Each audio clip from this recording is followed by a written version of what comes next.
smiled and lifted a hand, even as dread settled in my gut. Something was wrong. Something was terribly, horribly, awfully wrong. He pushed open his car door and stood, closing it behind him, without so much as a smile. "I have the worst case of déjà vu right now," I said, testing the waters with a joke. "I mean, how many times have I come outside to find you stalking me from your car?" Wyatt strode toward me, and something in his posture had me backing up before I got control of myself. This was Wyatt, after all. I had nothing to be afraid of, especially after last night. He stopped directly in front of me, his jaw and fists clenched, his nostrils flaring, his shoulders tensed. I reached out to him, and he stepped away. "Did you know?" He spoke with force and shook with restraint. "Did I know what? What's wrong, big guy?" "From the looks of him, everything." Wyatt started pacing in front of me, a tight path of angry steps. "About your mother," he said, stopping long enough to shove his hands into his back pockets and stare up at the sky. "Please tell me you had nothing to do with what happened this morning." I stepped back from the hurt in his voice. I knew he was going to talk to his mom, and I expected him to be upset. But this, it was too much. Something else had happened. "Hey, you're scaring me." He resumed pacing. "I'm trying to stay calm right now, because you deserve the benefit of the doubt. But damn it, Kara, this is one hell of a coincidence." His voice echoed off the walls of the apartment complex and out of the corner of my eyes.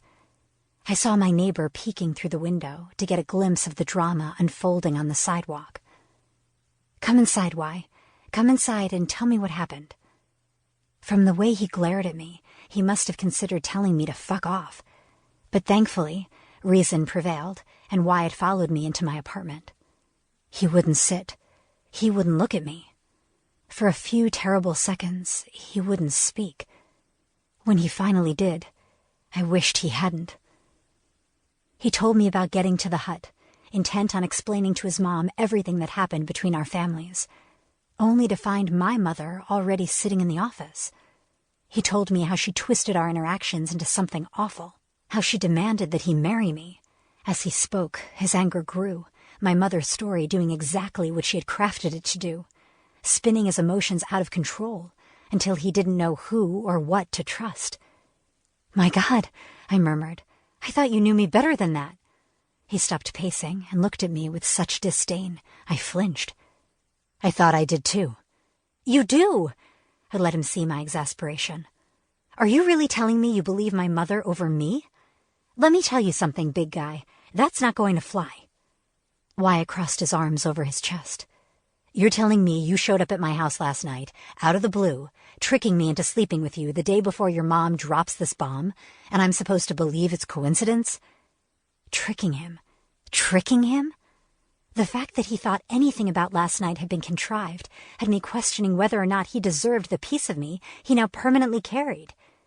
"It is coincidence!" Wyatt raked trembling hands into his hair. "I want to believe you. I'm trying to believe you. But why? Why did you keep coming back? We'd go years without seeing each other.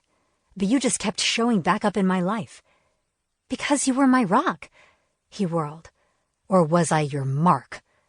"Damn it, Wyatt! You were my everything! You are my everything! I swear, I had no idea Mom was planning something so hideous, terrible, diabolical, hateful." So many words offered to fill that space, and I finally settled on wrong. Wyatt was too angry to hear me. He paced and raged, hurt by the accusations, panicked by his mother's response. Just as he had allowed himself to feel vulnerable toward me, his whole world had turned upside down, and I was at the center of the devastation. I understood his anger, but my own emotions were spinning out of control as he flung his words with such abandon. No, not abandon. He intended to hurt me, and he did. My God, he did.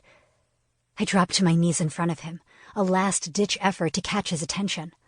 It worked, though the look on his face broke my heart. "You've used my pity against me enough, don't you think?" he asked, his lips curling in disgust. It was the disgust that did me in.